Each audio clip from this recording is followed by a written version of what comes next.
set that ambitious goal, there's a coherence between what's lying underneath you and what's on the surface.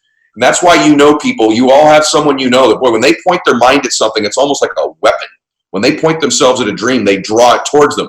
Part of that's energy, part of that's vibration, but a big part of that is coherence in your brain. And so you've got to do this difficult work that you might think is difficult, which, by the way, is fun, is easy, and it's really just a matter of patterns and taking control of your life, taking control of the things you do. You can literally, everybody, change your life. You can change the external parts of your life by changing the internal or the inner sizes that he teaches part of your life. That's why I do this show. That's what we're going to talk about. Can I just piggyback on something? Please. Since you picked up on the word coherence and you mentioned the law of attraction earlier, for the people who think that the law of attraction is, think, believe, and you'll achieve, first I'm going to tell you that's bullshit. So let's call it. I love this, man. I love it. Bullshit. But I want you to think of your brain just a little bit differently and think of it this way. Let's say you love rock and roll. And let's say rock and roll's on station 95.5. If you're on station 92.1, that might be classical. If you're on station 98.7, that might be punk rock. But at 92.5, that's rock and roll. So imagine coherence just means locking your electromagnetic spectrum of your brain. Lock it and load it on exactly what you want. So what's the vision? What's the goal? What are the beliefs? What are the emotions that create coherence so you're locked and loaded to the frequency of the universe that is matching that goal? Part one. Part two is when you get locked and loaded, you've actually activated the Einstein brain, connected to the motor cortex, connected to the dopamine release in your body. And when that happens, okay, now you're in coherence, but there's another part that happens in this Einstein part of the brain. That's actually what the latest neuroscientists and psychologists are thinking is connected to this GPS part of our brain, to the frequency of where all of the tools, resources, people are that resonate with that frequency. So we've been evolving for, 2.5 million years, since Homo erectus to now 108 billion humans on Earth, with a brain that's been changing and growing. And my belief is we're just scratching the proverbial surface. When we talk about, little quantum mechanics or quantum physics with entanglement, how we're all connected, we're all tuning into the frequencies that are us and within us and all around us. Now, when we learn to use our brain better, it's just mind-boggling how we can achieve goals and dreams that we thought were impossible to achieve before. This is the fun part now. That, to me, this is the fun part. And by the way, when you see two people that are vibrating at frequency like this, you get an interview like what you're experiencing right now, everybody. Like, we both have done lots of interviews, and we know when we're in the midst of a great one. And everyone, I just want to be clear, please follow John, please. And if you're listening to the show or watching it, share my show. My gosh, people need to know this. You know someone you care about or believe in or love that should be hearing these things. Couple more tips, and then I want to talk about something pretty serious at the end, if you don't mind, because you're just such a treasure. But one of the ways that you can do some of this work, many of you know about vision boards, and we can have a competent person talk about it. John, I can have you touch on that a little bit. But John goes even deeper into these accomplished boards, I think you call them. And he's got a crap board, which I've never flipping heard of in my life. And again, guys, you're just not going to get this anywhere else. So could you just, these are strategies that are real, that work, that we both do. So there's two prolific entrepreneurs who are now in this space that are saying, these are the things we do. And isn't it ironic that we both do them? And we're both addicted to them. And we both attribute it to our success. So please talk about that, brother. So I have my vision boards, and I actually have my Exceptional Life Blueprint that I've created. It's about 50 pages of my prayers, my rituals for my spiritual growth, health, wealth, my money story, my inner mission, my outer mission. Wow. Some of the stuff, either that I have or that I'm creating. And so I create these visual representations to trigger the biggest part of my brain called the occipital lobe and to activate my memory center. So I have vision boards for what I want to create. So I'm giving my brain the exact instructions so that not only it focuses helping me achieve that. What most people don't understand about vision boards or creating goals in writing that are specific is that your brain is a deletion and distortion tool as well.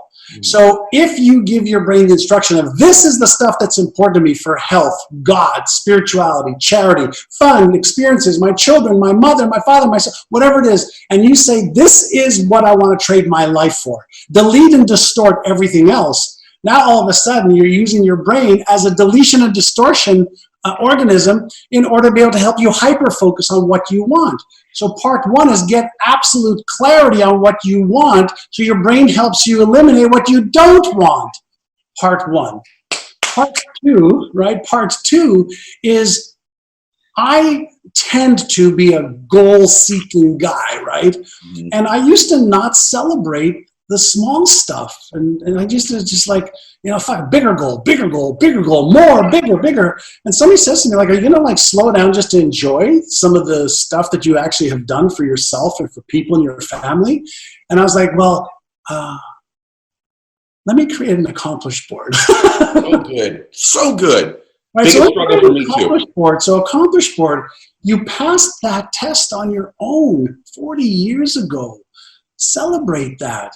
You helped this person who was challenged, and celebrate that. You know, you did this for him or for her or for yourself. Celebrate that stuff to remind yourself, because I'm tough on myself. Let's come on, let's go. It's a goal, let's go. And sometimes I forget the stuff that I have done, the stuff that I do that I need to remember. So I created an accomplishments board and a list so I can just go to it when I feel like, holy shit, am I smart enough to achieve that next thing? Am I good enough? What a lot of people don't know, Ed, is so good. When I was a kid, I used to feel like I wasn't smart enough. And when I was a kid, it held me back. And today I still feel like I'm not smart enough, and that fuels me to get smarter. So I use it. Like I set big goals. I go, God, I don't have the skills. I don't have the knowledge, but I can figure it out. I've got contacts. I've got friends. And there's books. There's Google. There's YouTube. There's holy mackerel. I don't need to have all the specialized knowledge anymore. So I have accomplished board, but also, you know, a crap board is what conflicts are happening right now. I often say that there's only 4 things that are holding you back as a human being. Only 4. There's not 25. There's 4 that are the core. 1 is if your vision and goal is bigger than your self-image. Okay? So if you feel you deserve it, you can have this vision and goal and be excited about it, motivated about it. You will not do what it takes to achieve. 1. 2, if you have limiting beliefs. If you have a vision and goal, but you have a limiting belief that you're too young, too old, whatever the case is, your limiting beliefs will drive your behavior. 3, fear. Fear of being embarrassed, ashamed, ridiculed, or judged. Fear of failure, fear of disappointment, and we'll talk about disappointment in a moment, or fear of succeeding and failing again. Disappointment. And then the 4th one, by the way, is you're lacking the knowledge and skill required, so that actually sets up a self-doubt trigger, which activates the Frankenstein brain, which causes you to lose motivation. But most people prefer to master disappointment and comfort zones instead of mastering change. Wow. So if I master disappointment, I know what I got. I just have to deal with, well, okay, this is what I got. And if I master my comfort zone, then at least this is the devil I know. Yes. Versus mastering change, and we know what's going on in our brain. We know what's happening neurologically, biologically, emotionally, physically, and all of that is a skill. Yes. It's just a skill. So why not just master change? Why not become an adaptationist right now in the time that you need it the most in the world? Because if you don't, then you're just going to keep repeating the same patterns that are going to get reinforced, and it makes it harder in 3 months, 6 months, and 6 years. So master change now and make that one of your core competencies, and then you master your life. Oh my gosh. You guys, anybody familiar with my work know how much I love this man and how much we line up on these things similarly. I love the way that you phrase things. And guys, one thing about change, one of the reasons we hesitate to change as humans is it's an energy depletion too. Humans kind of want to conserve energy. You have to realize one thing, everybody, then we're going to go to one more part, and then I'm going to ask you about grief. But Yeah. Guys, we love to gravitate towards what we're most familiar with. We create these patterns in our life and we repeat them over and over and over again. And if you're not conscious of what they are, if you don't create new ones, you're just repeating the same life in a different year over and over. And that script that John talked about, your script is the same as it was 5 years ago, 10 years ago, 20 years ago, with slightly different characters and slightly different dressings in the room. One of the things that I read with you just took my breath away, because I struggle with what you said. I think most achievers struggle with celebrating the small wins. They cheat themselves with these dopamine hits. Eventually, that's part of what burnout is that you just finally go, winning isn't fun. I don't get anything out of it, and I no longer seek to do it because there's no pleasure center being activated when I do it. The other part I do is I'm really hard on myself, like you said. And I think if I were splitting hairs with me now, to this day, it would still be my language. Like I always try to find what's the millimeter I can fight for. You know, I think the thing that I regress on from time to time, because I try to remain humble and have some humility, is I think I take sometimes self-deprecation too far. Mm-hmm. I've caught myself recently, I said it in this interview, I'm old. I'll say phrases like that, and friends of mine will even say, please stop saying that. You're the guru of personal development, and you keep using these words. And then I was watching you when it came to weight. Guys, John does not say lose weight. I've always thought that's a harmless thing to say. I want to lose weight. Please talk about words, and specifically when it comes to just wait for a second, because it's gonna set off this in people's minds. Yeah.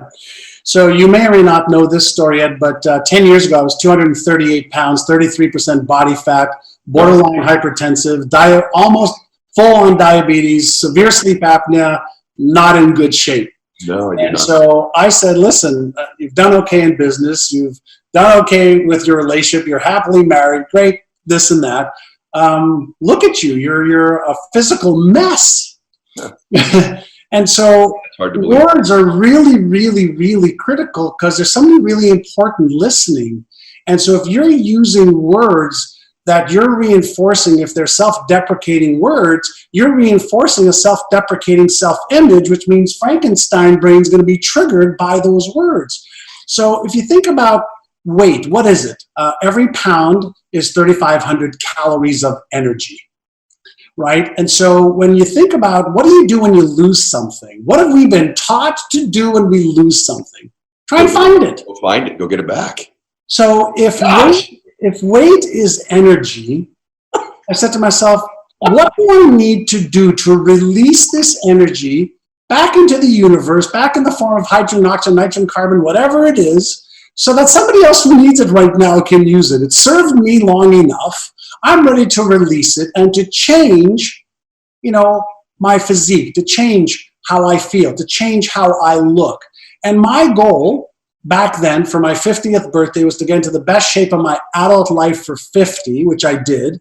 And then my goal is to have a six-pack at 60, which I'm already there. So I'm actually almost there. But the whole idea was the words that I use, right, are really important because they're the words that I listen to and reinforce. Gosh. So he releases weight, everybody. He doesn't lose weight. Now, I'm going to tell you something. Of all the breakthroughs I've heard, we've learned so much more about macros and fat intake and caloric intake. And we know the chemistry of how to lose weight for almost all body types. This right here is a huge thing to be considering, guys. And it's a truth with money, relationships, every area. Start to be aware. Start to be cognizant of the words you use to describe yourself, circumstances, situations, even the words you use to describe your goals and dreams. Yeah. So can I just say one thing? Yes, definitely. This book. So in my health section, okay, I script every word for health, wealth, relationships, career, business. So it says, I have an abundance of physical and mental energy. I feel and look great. I'm the healthiest I have ever been. Being spiritually grounded, emotionally centered, mentally focused, and totally healthy and happy are my highest priorities. I now weigh 195 to 198 pounds with less than 12% body fat. I'm consistently in a peak performance state of flow, creativity, and productivity. My blood work is perfect, and I now have an abundance of energy, focus, and peace of mind. I sleep deeply and soundly. I feel well rested and energized every day.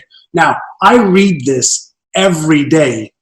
I have that on my mobile phone of my recording that I listen to every single day. I look at my document every day and run my fingers across it. Why? I want to enforce exactly the words and the patterns that I choose into my subconscious mind. So I choose consciously, very carefully. Like an artist writes a song, I write my life song for health, wealth, relationship, career, business with very specific words. I imprint those into my subconscious mind. They formulate my conscious dialogue. I love this. So guys, subtle thing, got to point it out. Two things. You don't just read, you read with your finger. That's a different visual stimulus for your body. Yeah. The reason he's got that on the phone is you're now giving yourself the auditory feedback as well. So there's science behind what John's teaching you. I got to tell you right now, this is a literal flipping masterclass on how to change your life. It's a masterclass. Like you guys, I'm so excited. And if you're not sharing this, man, you're cheating people out of life. You know why John's so good at this? Because there's one level, and you can just tell if you're watching the video version of this, there's a goodness about his spirit when you're in his presence, even when it's just a Zoom presence. Everyone that knows the two of us mutually, I love to hear how brilliant and smart and successful people are, but what I really listen for is, do I hear repeatedly, he's such a good man. Thank you. And this comes out of you. It's natural. And guys, both of us really worked on ourselves to build our businesses and our lives. Something has overtaken both of us where now we're working on behalf of you as well. And I know John's so great at this, not only because it's changed his own life, but because he's learning to teach now. He's learning, he wants to reach 1 billion people in the world. And there's a difference, and I admire that about you, brother. And I just want to acknowledge that in you, because I know that's why you're so great at this. I've improved my ability to articulate and have breakthroughs, not just on my own behalf, because I only do so much for myself, but when I think I can elevate other people, and that's why you're such a gift. And it leads me to the last social and moral purpose than us. Yeah, and you're doing it, John. Like you're doing it. Like lives changed today. And at the end, I want to talk about life. And I know this is a sensitive topic for you, but I want to talk about grief last. We could talk about so many other things, but there are people right now grieving that are listening to this. They're grieving the loss of their business. They're grieving the loss of their job. Maybe it's the loss of a home or money. Could be the loss of their health or that of a loved one. Maybe their relationship's in a little stress right now because of all what's going on. And without being too personal, John's gone through a very, very recent moment of grief. You can be personal. I don't know why I'm getting so upset, right? John's recently lost his mother, and I'm talking about in the last days this has happened. And it's been just really a couple weeks. And I'd like you to talk just for a second about coping or dealing with grief. Probably coping's not a strong enough word. Maybe persevering, thriving through grief. And your own experience with it, if you would. You said I could ask you anything today, so you knew that meant this topic was going to come up. So could you share that with us, please? Sure. So I think what I want to do is start with philosophy first, right? So as opposed to the experience first, philosophy first. I personally don't believe we die. So if we go backwards in time to, mother's egg, father's sperm, that was just energy that combined, and through the transmutation of energy and energy multiplying 26 times, the DNA of my mother and father and X and Y chromosome created this sentient being called, my body and John. So I believe that we are spiritual, and that whatever you believe about what spirituality is and the creator, but there's something created us. You want to call it God, I honor that. Whatever you want to call it is irrelevant. So if we came from that, then is it possible that's what we return to? And right now we have a physical experience for X number of days, moments, years. So about 2 weeks ago, my mother was diagnosed with coronavirus. And she was pretty healthy, walked, in her retirement home, went to physiotherapy 3 days a week, ate on her own, and talked to her every single day. And she was diagnosed with coronavirus. 6 days later, she was dead. As you and I discussed, we had a virtual goodbye when my brother and sister and I said, I love you, I love you, I love you, I love you a million times in 25 minutes that we had with her. And then we got my children, my brother's children, and my sister's children, and a couple of grandkids to say goodbye to their mother. And 8 hours later, my mother was dead. And the first thing that I felt was gratitude. And people ask me, how did you feel gratitude that your mother died? I said, listen, my mother was 87. She could have died and suffered with Alzheimer, with a stroke, with a heart attack. She could have, suffered in the hospital, coronavirus. She died peacefully. I'm grateful for that. I'm grateful that I spoke to her every day for the last 20 years. I'm grateful that every 100 days I got to see her because I flew to see her. I'm grateful that I have a brother and sister that are close, that we can appreciate our mother. I'm grateful for the lessons she taught me. I'm grateful for the wisdom. I took my heart and I went right to gratitude of all the things I was grateful for the doctors, the nurses that took care of her. Now, I want you to just understand, I was extremely sad, but I could hold both emotions at the same time, right? Sad, oh my God, I just lost my mother. I couldn't fly to see her. Like I would have gotten on a jet and done that 5 minutes later, jet, let's go. I couldn't do that. I couldn't hold her hand. I couldn't caress her hair. I couldn't look into her eyes and tell her, Mom, I love you. Thanks for being such a wonderful, amazing mom. Couldn't do that. So what I could do, I could choose what to focus on.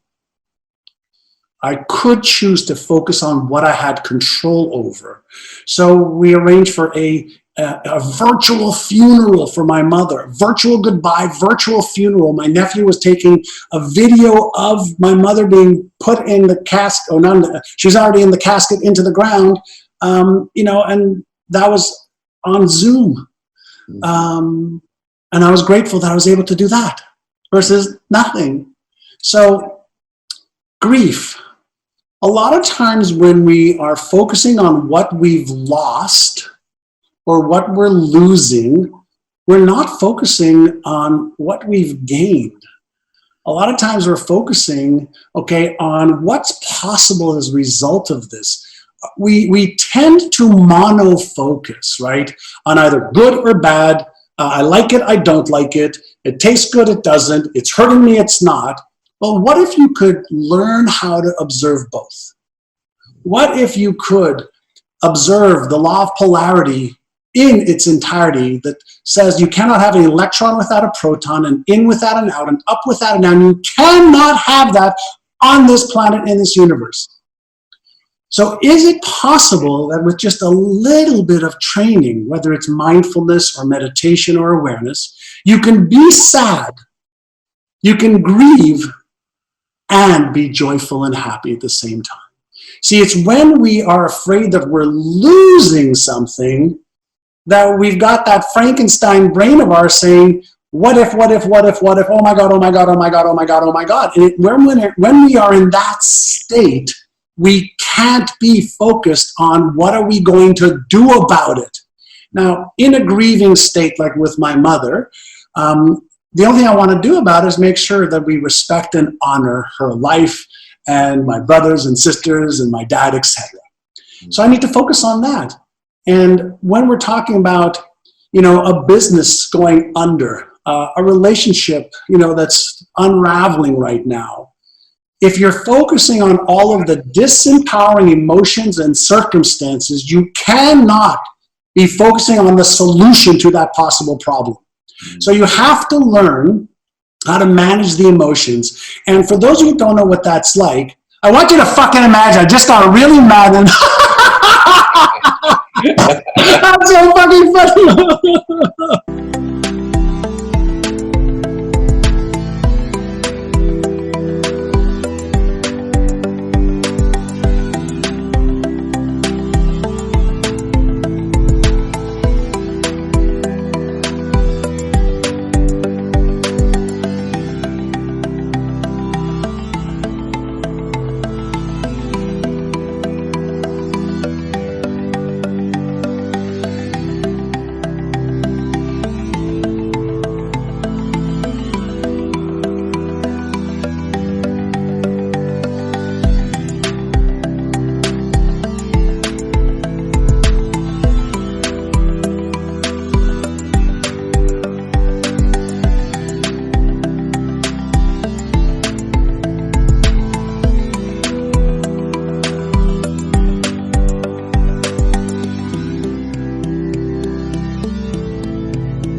A Hollywood actor or actress learns that they are not their emotions, they have emotions.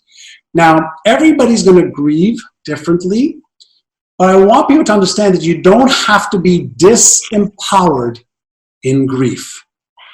You can be empowered in grief. And everybody's going to do it differently. And some people are going to go inside, some will go outside. But we have the ability to frame things in ways that empower us and gives us the best chance to move forward instead of being a victim of it. And all I'm saying is consider that you have way more power than you are displaying in your emotional management, in your focus, in your awareness, and in your behavior.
And you can feel the entire spectrum of emotions. Totally cool with that. But are you being constructive versus destructive in your behaviors? Unbelievable, John. Your mother must be so proud of you. I mean, my gosh, what a remarkable son she has. Unbelievable. Thank you. I love you, brother. All of our mutual friends have said, you guys have got to meet. I'm going to tell you, it's so obvious why now. I mean, I